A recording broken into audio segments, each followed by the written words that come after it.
సింగరేణి పరివాహక ప్రాంతమైన ఉత్తర తెలంగాణ జిల్లాలకు కేంద్ర రైల్వే శాఖ శుభవార్త తెలిపింది. 2 దశాబ్దాలుగా ఎదురుచూస్తున్న రామగుండం మనుగురు రైల్వే లైన్కు పచ్చజెండా ఊపింది. ఈ మేరకు కేంద్ర రైల్వే శాఖ సహాయ మంత్రి రవినీతి సింగ్ పెద్దపల్లి ఎంపీ గడ్డం వంశీకృష్ణకు లేఖ ద్వారా తెలియజేశారు. 208 కిలోమీటర్ల రైల్వే లైన్ను 3,998 కోట్ల వ్యయంతో నిర్మించనున్నారు.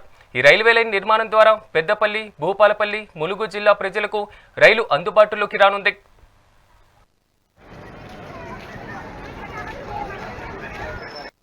పెద్దపల్లి నుంచి మనుగురు పోయే రైల్వే లైన్ దాదాపు 10-12 సంవత్సరాల నుంచి పెండింగ్ ఉన్నదో ఈ ఇష్యూ మీద నేను పార్లమెంట్ లో రేజ్ చేయడం జరిగింది. పార్లమెంట్ లో రేజ్ చేసిన తర్వాత నాకు ఈ రోజు రెస్పాన్స్ వచ్చింది.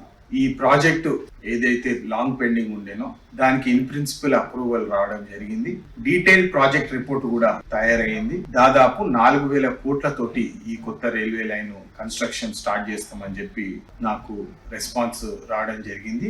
ఈ రైల్వే లైన్ తోటి రామగుండం నుండి మనుగురు పోయే ప్యాసింజర్లకు సింగరేణి కాలనీస్ ప్రత్యేకంగా కోల్ ట్రాన్స్పోర్ట్ విషయంలో కానివ్వండి అనేక బెనిఫిట్స్. ఒకటేమో ఎలక్షన్స్ అప్పటికెళ్ళి అందరూ ఒకటే ప్రశ్న అడుగుతుండే, మీరు నంబర్ 1 అజెండా పబ్లిక్ కోసం ఏం పని చేస్తారంటే ఇన్ఫ్రాస్ట్రక్చర్ డెవలప్మెంట్. గత 10 సంవత్సరాల్లో పెద్దపల్లి ప్రాంతానికి అసలు తగిన నిధులు రాలేదు.